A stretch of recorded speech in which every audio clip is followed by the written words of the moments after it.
If you spend enough time on social media looking at camping stuff, you will come across the two words camping and hot water in the same sentence, and when that happens, the Joolca gets wheeled out and gets an honourable mention on almost every discussion, and plenty of people seem to have them. And we happen to be in my day spa and zen relaxation centre, aka my factory dunny, and I've got a Joolca hot tap hanging on the wall behind me, and I'll explain to you why that thing has never seen a single day camping.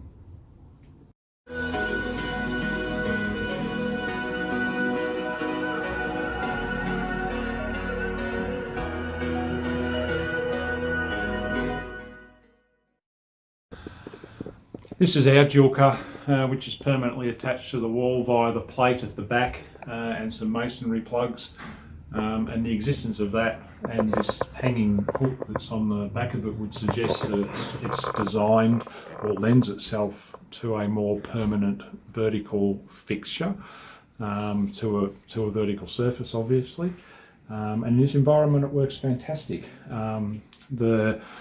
When you look at social media and I see people commenting or offering help to other people that are looking for a solution to provide hot water for camping, for showers or whatever, I'm constantly surprised at the amount of times that the Joolca pops up and is mentioned for a camping environment, because it certainly doesn't lend itself as a portable unit, in my opinion. It doesn't have a pump, it doesn't have power source, doesn't have onboard gas. It needs all of those things completely separately. So in our case, we don't have any choice. We've got a gas bottle. You have to have a gas bottle. There's no other way to use it. And we're on the mains pressure here, and it's perfect because you don't need a pump, obviously, and you don't need 12 volt or electricity to run a pump because the water's coming through the mains. But taking this thing off the wall and taking it into the bush, there's no mains pressure, so you're now going to require a pump and power for that pump in order to use the shower, and the system itself doesn't come with it, and I just don't see why it would be the go-to choice for portability when there's other options on the market that are specifically designed for that. The flow rate in the environment that I'm using it, attached to an 8.5 kilo gas bottle, a 10-minute shower, going by the specs of Joolca themselves, the 8.5 kilo gas bottle should last me 90 days, having a 10-minute shower every day. So that's 3 months on one gas bottle, so it's pretty good. Now here in this environment today, it's about 12 degrees outside. The water running through the pipes, measured with my with a thermometer, it's around about 14 degrees. With the gas, which is this particular knob here, so with the gas turned up full and the water turned onto high flow, because that's basically how you adjust the temperature of the water coming out of the other end. You reduce the flow of water past the heat exchanger, so therefore the water spends more time in contact with the heat exchanger, absorbs more heat, comes out the other end hotter. If you turn up the flow too high, the water doesn't spend enough time in contact with the heat exchanger and it doesn't come out quite as hot.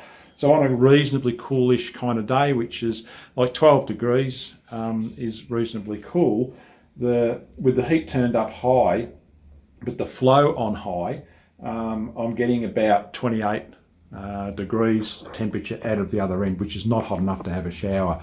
Shower temperature is about 38 degrees, so it's only barely lukewarm, and that's at its full water flow, which is what it's quoted in its specs at 6 litres per minute.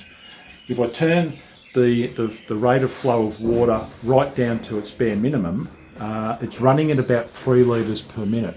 So even though the specs say it runs at 6, that's at full tilt. If you turn that water flow down in order to get the maximum heat into the water, the flow rate out of the shower rose will reduce it right down to 3 litres, which is kind of barely minimal. That's probably, you wouldn't want to go any lower than that. And at that setting today, I'm getting about 44 degrees out of the shower hose, which is absolutely adequate. In fact, it's too hot for a shower. If you stand under the shower for about 20 minutes, you'll probably eventually work yourself up to probably 42 degrees probably. So 44 is going to suit anybody. It's about as hot as you'd want to get it. By comparison, and this video is not about Coleman, this video is about the portability and using gas, in particular the Joolca system, as a camp shower or an alternative or a valid alternative for a portable camp shower.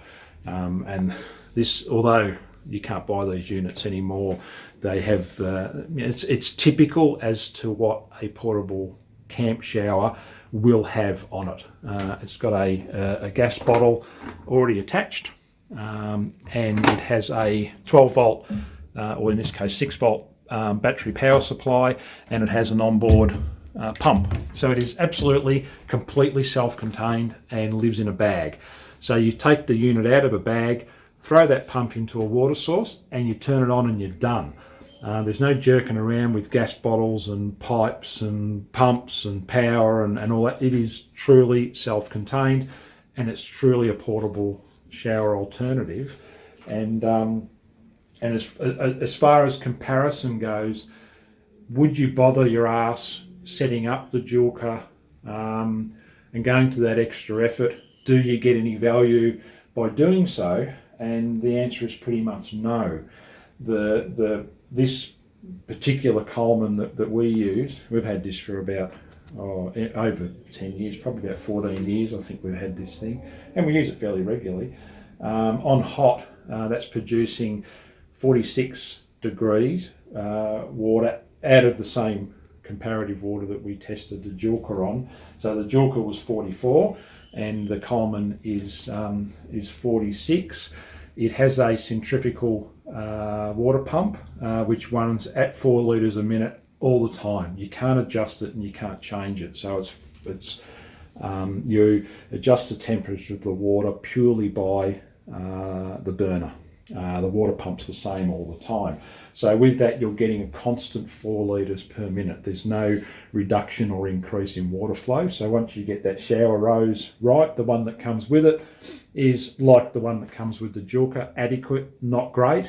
You can buy other ones, and it's the same all the time. So it doesn't matter what the ambient temperature is, doesn't matter what the temperature of the source water is, whatever you're putting through it will come out the other end at the same pattern and at the same rate, and you can adjust it like today, 12 degrees, and you're still getting 46 degree temperature water out of the end of it, and you only need 38 to have a comfortable shower that most people would be happy with at home.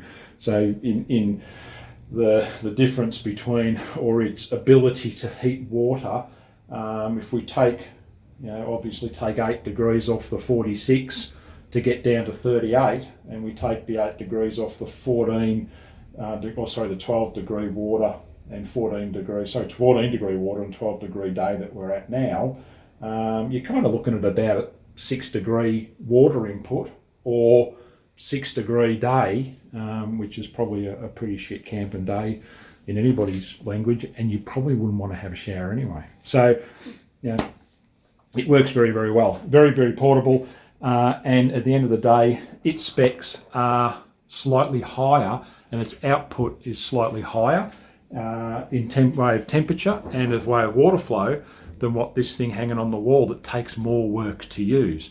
So it just doesn't lend itself to be the go-to portable camping shower unless it's fixed within a camper trailer and that kind of environment. It's good as gold. As far as flow rate and as far as water temperature goes, it's still not as good as the portable thing, but it's okay. It's fine, it'll do the job, and it's fixed in, so it's all good to go. We've got a caravan with a bathroom and all that crap in it, but I often go fishing on my own camping, and I always take my hot water service with me for showers, because it's just easy, simple, it works, and it's good. If my portable shower, which is that thing, the Coleman, if that shit itself, would I consider taking this thing off the wall, packing it in the car and taking it with me to use? No, it's just too much work. It's too much fluffing about. I've got to take too many things. I've got to too much consideration of where I'm going to put it, how I'm going to set it up, where I'm going to store it, and all the other crap that goes with it. I just wouldn't bother. And that's not a criticism of the function of the hot water service. It's a criticism of its ability to be functionally portable, which in my opinion it's just really not. And if it was the only type of hot water service that was available on the market, then you probably have no choice. But there are more appropriate things on the market that will do, well, in this case, in my case, a better job, far easier than what this thing will do. In this environment where I've got it, it's fantastic. Doesn't use much gas, lasts forever on the 8.5 kilo bottle that it's got. Whereas the little Coleman, it's got a capacity from one of the gas bottles and one of the battery charge, for one charge and one gas bottle, 150 litres, so the specs say. So that's about 35 minutes or so of showering or of hot water. So in a camping environment, that's what, 8 showers, I suppose, before you have to charge up the battery and shove another can in it. So, you know, that'll last you a week easy. With a couple of cans, battery charges from the car. So yeah, it's a bit of a no-brainer for me, and I cannot for the life of me work out why people kind of choose to lean toward a Joolca. And I'll repeat again, not camper trailer people. It makes perfect sense for camper trailer people, but for camping, it just makes no sense.